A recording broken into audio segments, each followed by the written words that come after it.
walk through with her attitude. Gucci on the neck, I can't be mad at you. Yo guys, what is going on? In today's GTA Online video, I'm going to be showing you guys a few Oppressor Mk2 tricks. These tricks should be able to help you guys out in PvP situations or just in general. First of all, I'm going to be coming over to my terabyte and showing you guys what I have on my Oppressor Mk2 at the moment. So with all out of the way, let's jump straight into it.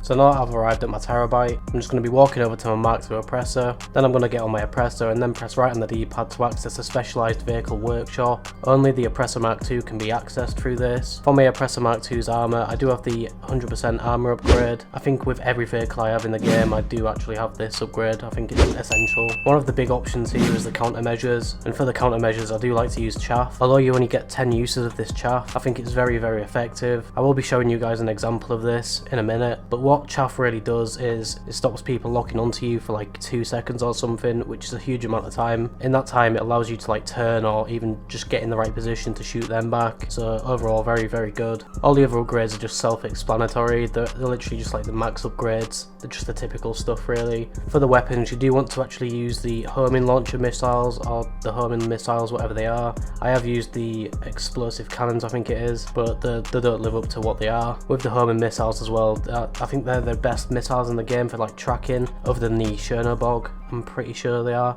Even if you have someone who's like moving around everywhere, like these missiles will actually hunt them down, and 9 times out of 10 get the job done for you. I'm now going to be showing you guys a quick example of the Chaff. As you can see, this guy over here is using the scramjet, and I see that he boosts himself all the way up into the sky. The moment he boosts into the sky, I do actually pop one of my Chaffs. That's just going to be in case he does lock on and then just shoot accidentally or something. But when he's on the way down, I'm trying to like look out for him, just seeing whereabouts he's going to land or like if it's going to be near me. And when he's on the way back down, I do actually pop the Chaff again so he can't lock on or anything for the 2 seconds, which is plenty of time considering he's in a scramjet and falling. He won't have time to like react or like turn around in like 2 seconds or something. And after I've just chaffed there, then I can literally just lock onto him and shoot him back. Once you guys master the Chaff on the Oppressor Mk2, honestly it's just insane.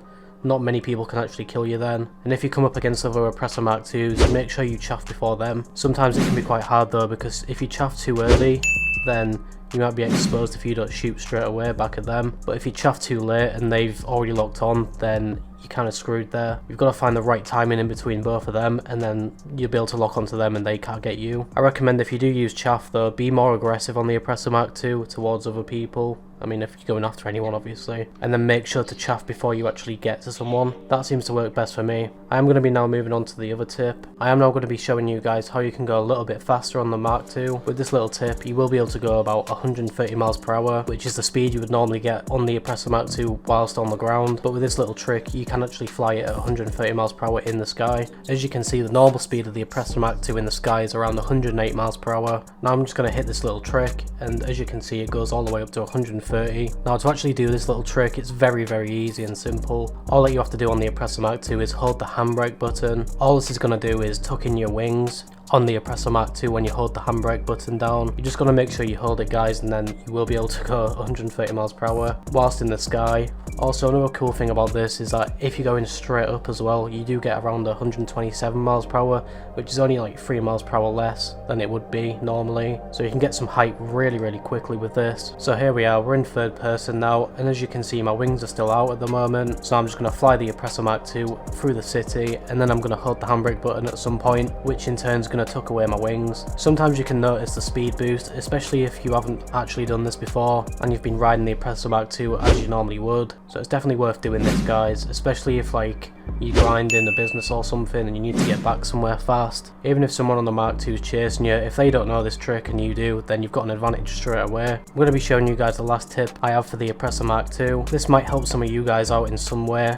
But this little tip here does relate back to the last video I made. It includes the Quadlings Helmet. So if we just go into our interaction menu and then go down to the activation where you can activate the Quadlings Helmet, then what you can do with this is just hop on the Oppressor Mk2 now, and as you can see it can stay on. I think there's a glitch to do this in like other vehicles, because I know if you do it with the Hydra or anything like that, then the Quadlings Helmet effect does actually go off. But this can be quite useful in the Oppressor Mk2 to be able to spot people on the ground and everything. It definitely makes it a lot easier if you're using just like the free aim rocket type things, the ones with no homing. If you guys struggle with that normally, then I'd recommend using the Quadlings Helmet on the Oppressor Mk2 then, and it'll most likely help you get better at shooting ground targets with the Oppressor Mk2's non-homing rockets. But that is going to be it for all the tips and tricks, guys. If you learned something new from this video, then be sure to leave a like, as it shows your support for the video and the channel. Also, feel free to comment down below any video suggestions you might have. I do try my best to answer every single comment. Finally guys, be sure to subscribe to the channel and hit that bell icon to stay up to date with more GTA Online content. I do try and post every other day. Stay safe guys, and thanks for watching.